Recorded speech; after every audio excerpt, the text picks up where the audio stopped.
testamento de Judá. Da valentia, da cobiça material e da luxúria. Capítulo 1. Transcrição das palavras de Judá aos seus filhos antes da sua morte. Após haverem se reunido, vieram para junto dele. Então ele falou-lhes: Eu fui o quarto filho do meu pai, e minha mãe lhe deu meu nome de Judá. Ela disse: Sou agradecida ao Senhor, por ter me dado um quarto filho. Na minha juventude eu era muito veloz e obediente a toda a palavra do meu pai. Eu honrava a minha mãe e a irmã de minha mãe. Ao tornar-me homem, meu pai assegurou-me: Tu serás um rei, e em tudo terás sorte. Capítulo 2. O Senhor deu-me a sua bênção em todas as minhas obras, tanto nas lides do campo como em casa. Eu sabia que podia correr como uma corça. De fato, apanhei-a, preparei-a para o meu pai, e este regalou-se. Na corrida, eu alcançava as gazelas e tudo mais que se movia em campo aberto. Assim, cheguei a capturar uma égua selvagem, e amancei-a. Matei um leão e arranquei um cabritinho dos seus dentes.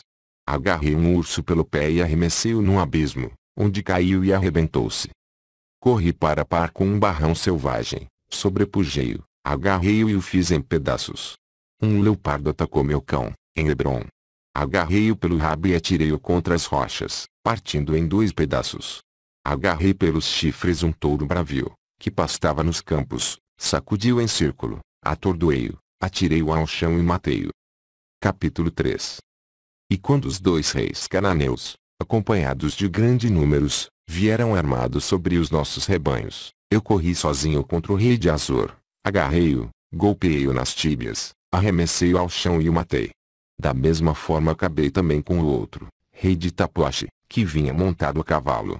E assim dispersei toda a multidão, e outro rei que encontrei pela frente, um gigante, que montado a cavalo disparava os seus projéteis para frente e para trás.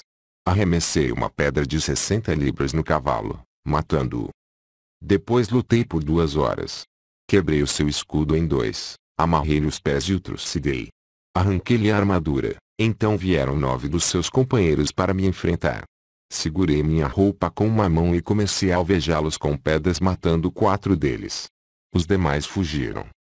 E nosso pai Jacó matou Belezate, o rei de todos os reis. Este tinha a força de um gigante de 12 côvados.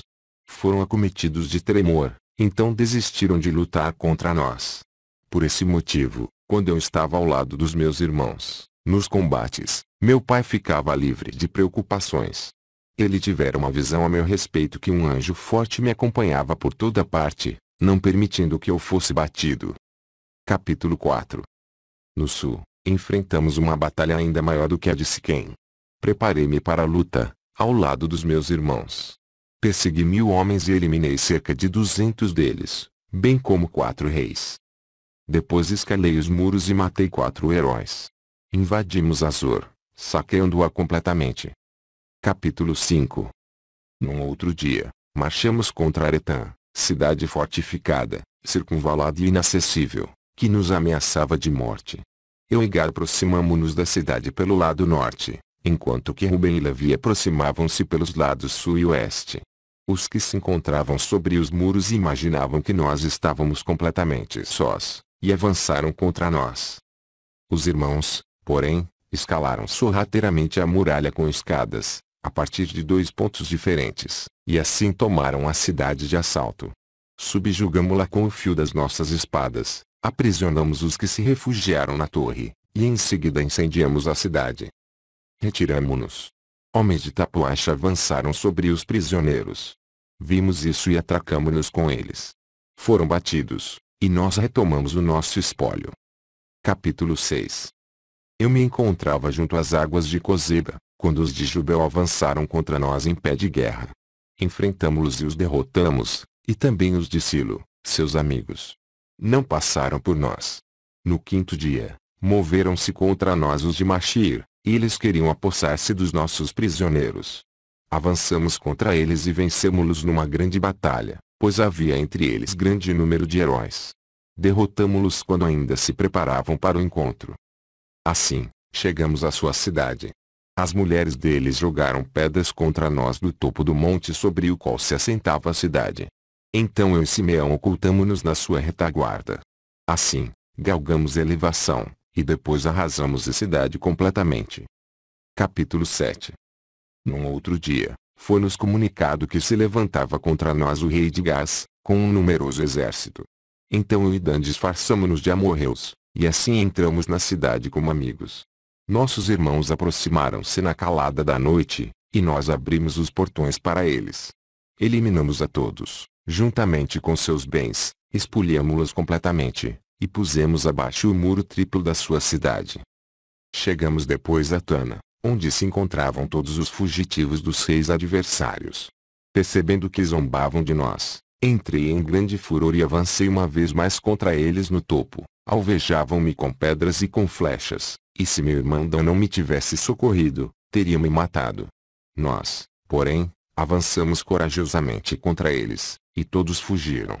Foram procurar o meu pai por outro caminho, com o pedido de paz. E ele firmou-a com eles. Não lhes fizemos mal nenhum, pagaram-nos tributo, e nós lhes devolvemos o espólio. Depois eu completei a construção de Tana, meu pai construiu Pabael. Por ocasião daquelas batalhas, eu tinha 20 anos de idade. Mas os cananeus tinham medo de mim e dos meus irmãos. Capítulo 8. Eu possuía muitos rebanhos. O chefe dos meus pastores chamava-se Irão, natural de Adulam. Chegando para junto dele, encontrei lá o rei de Adulam, Parsaba. Este ofereceu-nos um banquete. Estando eu em grande ardor, ele deu-me sua filha Batsua por mulher. E ela gerou meus filhos Onã e Sela. 2 deles o Senhor retirou. Apenas Sela permaneceu em vida, e vós sois seus filhos. Capítulo 9. Por 18 anos o nosso pai Jacó manteve a paz com o seu irmão Esaú, e assim também os filhos dele conosco. Voltamos da Mesopotâmia, das terras de Labão. Decorridos outros 18 anos, no 40º ano de minha vida, Esaú, irmão de meu pai, marchou contra nós com um poderoso e forte exército. Jacó acertou Esaú com uma flecha. Ferido, foi transportado ao Monte Seir, chegou lá, e morreu em Anoniram. Nós perseguimos os filhos de Esaú. Eles porém tinham uma cidade com muros de ferro e portões de bronze, e assim não conseguimos penetrar nela. Acampamos ao seu redor e isolamos completamente. Dado que, passados 20 dias, não abriam as portas, eu, sob os seus olhos, aproximei uma escada dos muros e, protegendo a cabeça com escudo, subi. Choviam sobre mim pedras de quase 3 talentos de peso. Mas lá cheguei e matei 4 dos seus valentes. Ruben e Gad eliminaram outros 6. Eles pediram-nos a paz. Seguimos então o conselho do nosso pai, e aceitamos a sua sujeição. Davam-nos 500 medidas de trigo, 500 litros de óleo e 1.500 litros, até o tempo em que nos transferimos para o Egito. Capítulo 10. E o meu filho tomou por esposa Tamar, uma filha de Arão, da Mesopotâmia. Mas foi um homem ruim. Vivia em grande turbação por causa de Tamar, por não ser ela oriunda da terra de Canaã. E durante a noite, foi golpeado pelo anjo do Senhor. Por intrigas da sua mãe, ele não se deitava com Tamar, não queria ter filhos com ela. Então, na semana de núpcias, dei-a por esposa ao seu cunhado Onã. Mas também este, na sua maldade, não se deitou com ela, embora já tivessem um ano de convivência. Fiz-lhe ameaças. Então ele passou efetivamente a juntar-se com ela, mas derramava sua semente ao chão, segundo a recomendação de sua mãe. Também ele morreu, por sua perversidade. Eu quis então dá-la a Sela, mas sua mãe não o permitiu. Esta tinha um mau relacionamento com Tamar, por não ser das filhas de Canaã, como ela própria. Capítulo 11. Eu sabia que a raça de Canaã era uma raça ruim, mas a impetuosidade juvenil cegou meu coração. Eu vi Batsua, quando servia o vinho, e estando ébrio do vinho fiquei transtornado e deitei-me com ela, contrariando as recomendações do meu pai. Aproveitando-se da minha ausência, Batsua foi a Canaã e trouxe de lá uma mulher para Sela.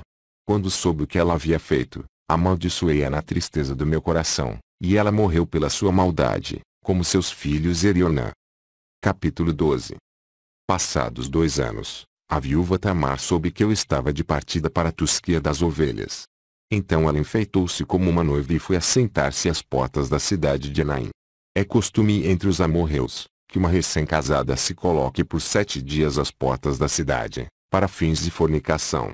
Dado que eu tinha bebido muito vinho, não a reconheci. Iludiu-me a sua beleza, com o adorno das suas vestes. Então encaminhei-me até ela e disse: quero deitar-me contigo. Ela retrucou-me: o que me darás em troca? Dei-lhe o meu bastão e o meu cinto, juntamente com o diadema real. Deitei-me com ela, e ela engravidou. Não tive consciência do que fiz, desejei matá-la. Então secretamente ela mandou entregar-me os penhores, fiquei profundamente envergonhado. Mandei chamá-la e ouvi dela as palavras íntimas que lhe dissera enquanto embriagado me deitava sobre ela. Eu não podia matá-la, eram coisas de Deus. Mas perguntei-lhe se por acaso não agir ardilosamente, colocando outra mulher em seu lugar. Nunca mais a procurei, em toda a minha vida. Pratiquei uma coisa abominável em Israel. As pessoas da cidade esclareceram que não existia nenhuma prostituta às portas, ela viera de outro lugar, e só esteve assentada por pouco tempo junto ao portão. Eu imaginava também que fosse desconhecido o fato de eu ter estado com ela. Depois, por causa da fome, dirigimos-nos a José, no Egito. Eu tinha 46 anos de idade, e lá permaneci por 73 anos. Capítulo 13. Agora, meus filhos, prestai atenção ao que vou dizer-vos. Guardai todas as minhas palavras. Observai todos os mandamentos do Senhor. Não sigais os vossos desejos e não vos comporteis, na leviandade do vosso coração, segundo os vossos apetites, e não vos vanglorieis dos atos de bravura da vossa juventude. Também isso é um mal aos olhos do Senhor. Eu me gabava que, nas batalhas, jamais deixei-me transtornar pelo rosto de uma mulher bonita. Cheguei a injuriar o meu irmão Rubem por causa de Bala, mulher do meu pai. Depois despertou em mim o espírito da volúpia e da luxúria, a ponto de juntar-me com a cananeia Batsua, e depois com Tamar, esposa dos meus filhos. Eu dizia ao meu sogro: desejo primeiro consultar-me com o meu pai, só depois tomarei a tua filha. Com isso ele ficou contrariado. Mostrou-me então um tesouro imenso de ouro, no nome de sua filha. Ele era um rei. Mandou que ela se enfeitasse de ouro e pérolas, e que no banquete o vinho fosse servido pela beleza das mulheres. O vinho esgazeou os meus olhos, o desejo obscureceu meu coração. Levado pelo amor e pela paixão, fui a Letomia por mulher, transgredindo o mandamento do Senhor e do meu pai. Mas o Senhor retribuiu-me na medida dos ardores do meu coração, não tive alegria com os filhos que ela me deu. Capítulo 14. Não vos embriagueis com o vinho, meus filhos. O vinho desvia o entendimento da verdade, suscita cóleras e deixa os olhos transtornados. O espírito da luxúria tem no vinho um servidor para a sensualidade, juntos, roubam as forças do homem. Quando alguém toma vinho até embriagar-se, dirige o seu espírito para a volúpia, por meio de pensamentos impuros, excita o corpo para o coito, e estando ao alcance objeto do desejo, comete o pecado sem sentir vergonha. Assim é com o vinho, meus filhos, pois o embriagado não tem temor. Também a mim ele seduziu, não me envergonhei perante o povo da cidade. Aos olhos de todos, afastei-me com Tamar para deitar-me com ela. Cometi um grande pecado, revelei a vergonha dos meus filhos. Após ter bebido vinho, não temi o mandamento de Deus, tomei por mulher uma cananeia. Quem toma vinho, meus filhos, deve ter muito discernimento. O discernimento no prazer de beber vinho consiste em que só se o tome enquanto se conserva o senso de vergonha. Quando se ultrapassa esses limites, o espírito da perversão acomete o entendimento. Faz com que o ébrio pronuncie palavras indecentes e se comporte escandalosamente, sem pejo algum. Ao contrário, gaba-se do vexame e se imagina estar fazendo boa figura. Capítulo 15. Aquele que fornica não tem consciência do que está a perder, e incorrendo na desonra, não se envergonha. Em se tratando de um rei, priva-se ele da realeza. Passa a ser um escravo da luxúria, segundo eu mesmo experimentei. Entreguei o meu bastão, isto é, o suporte da minha estirpe, entreguei o meu cinto, isto é, o meu poder, entreguei o diadema, isto é, a glória da minha realeza. Por isso, eu fiz penitência. Não bebi mais vinho, nem comi mais carne até a minha velhice, e privava-me de qualquer alegria. E o anjo do Senhor revelou-me que, desde sempre, as mulheres não dominam apenas o rei, não, dominam também o mendigo. Ao rei tiram a glória, ao varão o poder, ao mendigo o ínfimo apoio na sua pobreza. Capítulo 16. Tende cuidado, meus filhos, com o limite do vinho. Nele residem 4 espíritos maus: o espírito do desejo, o espírito da volúpia, o espírito do descomedimento e o espírito da vantagem vergonhosa. Ao beberem vinho com alegria, permanecer reservados e no temor de Deus. Pois no momento em que o temor de Deus se afasta da vossa alegria, sobrevém embriaguez, depois a perda da vergonha. Se quereis viver com sobriedade, guardai-vos do vinho. Então não pecareis por palavras grosseiras, brigas, difamação e desprezo pelos mandamentos de Deus. Caso contrário, morrereis antes do tempo. O vinho faz revelar os segredos humanos e divinos. Eu mesmo outrora revelei os segredos divinos e os segredos do pai Jacó a Canaã e a Batsua, não obstante a proibição divina. O vinho também é a base da guerra e da subversão. Capítulo 17. Agora, meus filhos, exorto-vos a não amar o dinheiro e a não olhar para a beleza das mulheres. Eu fui seduzido pelo dinheiro e pela beleza, ao desposar a Canaã e a Batsua. Eu sei que a minha descendência cairá em pecado por ambas essas coisas, pois inclusive os sábios dentre os meus filhos deixar-se-ão transtornar no seu pensamento. Assim, ficará pequenado aquele reino de Judá que me foi outorgado pelo Senhor, por ter sido eu desobediente ao meu pai. Na realidade, eu nunca contrariara o meu pai sequer por uma palavra, eu cumpria tudo o que ele dizia.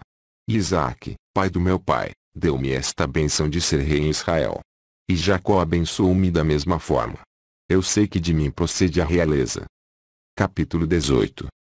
Eu li nos livros de Enoque, o justo, todos os males que havereis de cometer naqueles tempos derradeiros. Guardai-vos, meus filhos, da luxúria e da cobiça do dinheiro. Escutai o vosso pai Judá. Pois tais coisas afastam da lei de Deus, subvertem as energias da alma, introduzem a arrogância e não permitem ao homem ter sentimentos de bem-querer para com seu próximo. Elas roubam a bondade da alma, oprimem o homem com desgastes e fadigas, tiram-lhe o sono, trituram-lhe as carnes. O homem, presa desses males, prejudica o serviço divino, não faz caso da bênção de Deus, não escuta as palavras dos profetas e mostra a má vontade em face de palavras piedosas. Pois aquele que serve a estes 2 vícios, não pode seguir a Deus. Eles obnubilam, tornar obscuro, a sua alma. Pensa andar na luz do dia, quando na realidade anda na noite. Capítulo 19. A cobiça do dinheiro, meus filhos, conduz ao culto dos ídolos. O homem seduzido pelo dinheiro chama de Deus aquilo que de forma alguma o é. Aquela cobiça enlouquece quem a possui. Foi por causa do dinheiro que eu perdi meus filhos, e se não fossem a mortificação da minha carne, a penitência da minha alma, as orações do meu pai Jacó, eu teria morrido sem nenhum filho. Contudo, o Deus dos meus pais teve misericórdia para comigo, pois fiz tudo aquilo sem saber. O príncipe do mal cegou-me, eu pequei como um homem, como carne, totalmente corrompido pelo pecado. Aprendi a conhecer a minha própria fraqueza, eu que me considerava invencível. Capítulo 20. Sabei, meus filhos, existem no homem 2 espíritos, o espírito da verdade e o espírito do erro, e entre eles se situa o discernimento da inteligência. Ele pode inclinar-se para onde quiser. No coração do homem serão inscritas as obras da verdade e as obras da mentira, e ambas as coisas são do conhecimento do Senhor. Em tempo algum as obras dos homens podem ficar ocultas, pois estão registradas em seu coração, na presença do Senhor. O Espírito da verdade dá testemunho de tudo, tudo acusa, e diante do seu próprio coração o pecador enrubesce, e não pode erguer o seu rosto para o juiz. Capítulo 21. E mais vos digo, meus filhos, amai Levi. Não vos insurjais nunca contra ele. Do contrário, caireis na desgraça, pois Deus concedeu a minha realeza, e ele o sacerdócio. Ele submeteu a realeza ao sacerdócio, e a mim ele outorgou todas as coisas da terra, a ele todas as coisas do céu. Assim, da mesma forma como o céu é mais alto do que a terra, assim também o sacerdócio de Deus supera a realeza da terra, a menos que se afaste do Senhor pelo pecado e seja dominado pela realeza terrestre. O anjo do Senhor falou-me, eis que o Senhor escolheu a ele primeiro do que a ti, para que dele se aproximasse, comesse da sua mesa, e lhe oferecesse em sacrifício as primícias dos filhos de Israel. Mas tu deverás ser rei em Jacó. Tu serás para eles como o mar. Pois assim como o mar, tanto os justos quanto os injustos são golpeados pela tempestade. Uns são lançados à prisão, outros enriquecem. Assim também haverá em ti homens de toda a sorte. Uns serão completamente espoliados e irão para o cativeiro, outros enriquecerão com a pilhagem de outrem. Os reis são como os monstros marinhos, engolem igualmente peixes e homens. Fazem de filhos livres e de filhas livres escravos, e roubam casas, campos, rebanhos e dinheiro. E com a carne de muitos saciam perversamente abutres e gaviões, seguem imperturbáveis o caminho do mal, recrudescem sua cobiça, são falsos profetas e cheios de corrupção, perseguem todos aqueles que são justos. Capítulo 22. O Senhor permitirá que haja divisões entre vós, e Israel sempre haverá lutas. O meu reino será destruído por povos estranhos, até que chegue a salvação para Israel, até que apareça o Deus justo e Jacó possa descansar em paz juntamente com todo o mundo dos pagãos. Ele conservará o poder do meu reino para sempre. O Senhor jurou-me que jamais tiraria a realeza da minha estirpe. Capítulo 23. Grande é minha tristeza, meus filhos, pela luxúria, feitiçaria e culto dos ídolos que havereis de praticar, contrariamente à realeza. Seguireis os ventrílocos, as vozes e os demônios da ilusão. Fareis de vossas filhas dançarinas e prostitutas, e misturar-vos-eis com as perversidades dos pagãos. Por isso o Senhor mandará sobre vós a peste, a fome, a morte e a espada, o seco inimigo, o insulto dos amigos, o assassinato de crianças, o rapto de mulheres, a pilhagem dos bens, a redução do templo a cinzas, o bloqueio do país, a vossa escravização pelos pagãos. Estes farão diversos de vós eunucos a serviço das suas mulheres, até voltardes para o Senhor com um coração puro e cheio de arrependimento, cumprindo todos os seus mandamentos. Então o Senhor vos procurará, cheio de misericórdia, e vos tirará dos cárceres dos pagãos. Capítulo 24. Então sairá de Jacó uma estrela que vos trará paz. Surgirá um homem da minha estirpe que será como o solo da justiça. Ele habitará entre os filhos dos homens em mansidão e justiça, e nenhum pecado será encontrado nele. Eis que os céus se abrem sobre ele, derramando o Espírito e a bênção santa do Pai.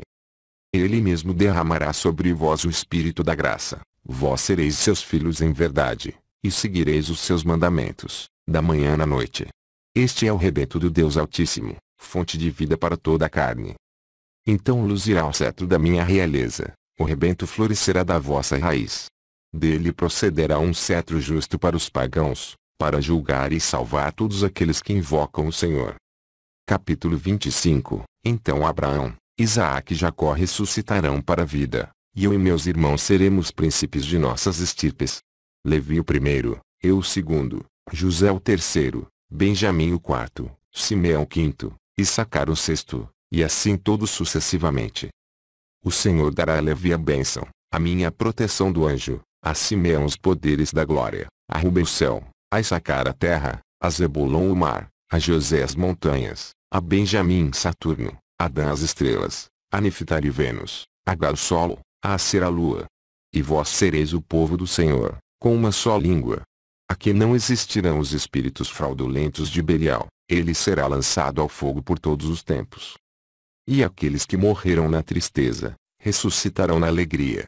Os que se tornaram pobres por causa do Senhor, serão feitos ricos. Os que morreram pelo Senhor, despertarão para a vida. Os cabritos de Jacó saltarão de alegria, em júbilo voarão as águias de Israel. Os povos todos louvarão ao Senhor por toda a eternidade. Capítulo 26. Portanto, meus filhos, observai em tudo a lei do Senhor. Ela é uma esperança para todos aqueles que se mantêm firmemente nos seus caminhos.